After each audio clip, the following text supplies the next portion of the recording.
Hello to all my friends and family, and welcome to Jim's 5 a.m. Club. As you can see, there's this brilliant, beautiful, glowing sunset happening. It's late in the day, it's the end of the day, it's Monday, but I thought I'd just do one more 5 a.m. Club so I could click on and get closer to my goal of doing 1,000 in English by my 61st birthday. Just love those colours. How beautiful are they? Anyway, let's get on with it. So what I'm going to do today is take you through a book summary. Another book summary. We've been hammering the book summaries of late, which is good because it's all about OPE, other people's experience, and learning by basically just going through and picking out some points, some useful points from each of these books of accumulated wisdom from various authors. And you can understand that when you get through 1,000 books, there's a lot of learning that we can incorporate into our lives and make us wiser and better people.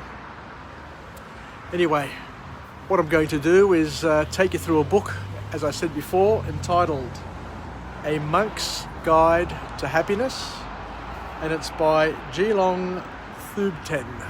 Gelong Thubsten, and I suggest that he's a Tibetan monk by the looks of the name, but it could be any monk. All right, so a lot of these learnings are universal. So let's not, be too subjective. Be as objective as we can, and use the learnings to gain and add to our portfolio of skills. So the author here reminds us, and I love this, that our natural state is to feel good and we are built for happiness. And that's the Christian message as well, from what I've been brought up on, because God is love. God wants us to indulge and to gain out of creation, and to live a fulfilled and happy life where we support each other and we serve God and we become partners in God's greatness, I guess is one way of putting it, in God's love, and to work together so that we could all benefit and have a better life. So the author then kicks off with the first formal point from this book. And the first formal point is knowing what happiness consists of is the first step in the journey of finding more joy. So what is happiness all about? And what we do is we go on a bit of a journey, and we find from some ancient Chinese writings from Lao Tzu, where he talks about the three different mindsets of happiness. And the mindset is as follows. So if you live in your past, if you dwell in your past, if you spend too much time focusing on your past, then chances are that you may be depressed. If you spend too much time living in your future, then chances are that you may be anxious. Whereas if you do indulge in the present and you're mindful and you live day by day, then that is a place where, according to this monk, according to this Chinese writer, and I dare say according to Christian writers as well, is where you find peace, tranquility, and fulfillment. Because at the end of the day, all we have is the present moment. The past is gone, the future is unknown and uncertain, and all we have to basically cultivate is the moment that we currently have, and we're all part of this eternal now. An eternal now that God has given each and every one of us. We don't know whether or not we're going to have a tomorrow, a physical tomorrow, and we've all had a different past, a different present, and we're all going to have a different future as well. But the thing that we have in common is we have this moment. We all have this moment in time to maximize the most and to do whatever we can to bring great joy to ourselves and to those around us.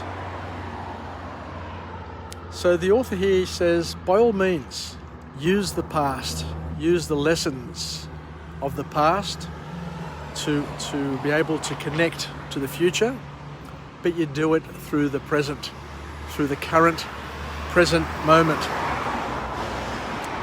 So one of the key skills, one of the key learnings is that we need to do our living in the present. And the emphasis, the sweet spot, is we need to do it in the present moment. And that's where, according to this author, happiness, fulfillment, and life exists. So there are three components, according to this author, in terms of what makes us happy. And it's fullness or contentment with what we are and what we do. It's anchoring to the present and being present and not drifting off to the past or spending too much time in the future, because they're distractions. If you're thinking about your past and you can't change your past, then it's a waste of time. And if you're thinking too much about your future, which is uncertain because we don't know what the future brings for any of us, then that is also a waste of time and a distraction. Whereas if you focus on the present, on this moment, that is where you'll find total freedom. Freedom to express yourself, to be yourself, and not to be a victim of other circumstances or other influences, because you are controlling your moment in time. So the author here then reminds us, and I love this, I absolutely love this, the author reminds us that we mustn't let our negative emotions, and I can't stress this enough, we can't let our negative emotions hold us hostage. We must never let anything negative hold us hostage and make us feel bitter and disappointed. Let's move on now to the second formal point which comes out of this book. And the author here talks about you may have more enjoyment in life if you understand what you do that takes it away. Because a lot of us create our own disappointments. We're our own worst enemy. And you know what I mean? We can end up becoming our own worst enemy and create disappointments for ourselves. And as the author says, we need to focus on these three mentalities that we talked about before. These mentalities that cause us grief, incompleteness, being removed from the present, and confinement. And these three mentalities, as I mentioned before, are focusing too much on your past, dwelling too much in your future, and not spending enough time in your present. So stop worrying about material things. Stop worrying about postcodes, about cars, about brands, about things that don't really bring you complete joy. They're a figment of your imagination. You know, because these things, these material things, the things that we don't have, you know, don't worry about those things. Don't focus on the things that we don't have. You know, focus on what you do have and make the most with it. the following things won't make us happy for long. The postcodes, the car, the badges, the watches, the clothes, the holidays, all of those things, according to this author, will give us temporary enjoyment, but it's fleeting. And you wake up the next day and you just feel empty again. So you can't find happiness outside of yourself is another key message coming from this book. So let's focus on ourselves and understand that happiness comes from within, from being content, from being connected, by serving others, serving God, and being somebody who adds value as opposed to takes value from other people. So don't delegate. The author says here, don't delegate your happiness to external sources or to external circumstances. Else you remain a hostage and you are controlled by those circumstances, those people, those material things, and you will not feel free. You'll not feel free, and you'll feel strangled. And you'll be unsatisfied perpetually.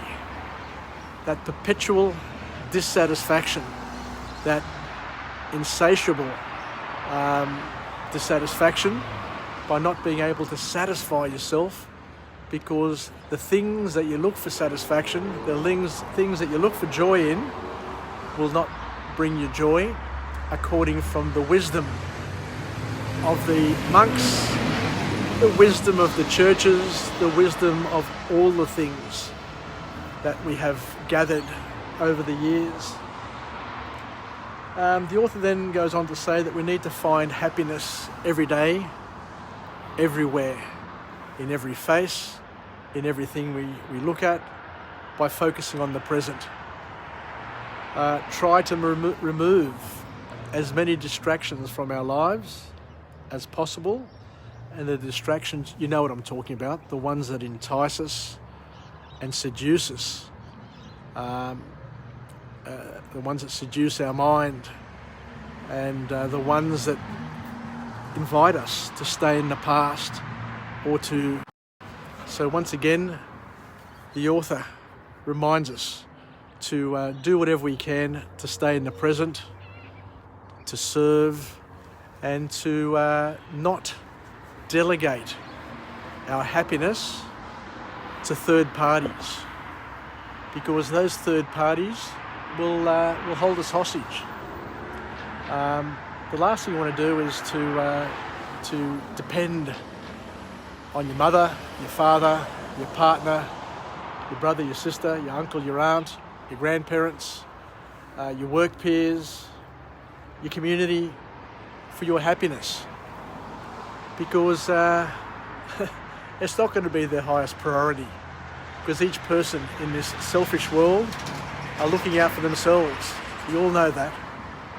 So thank you very much. I'll keep it short and sweet.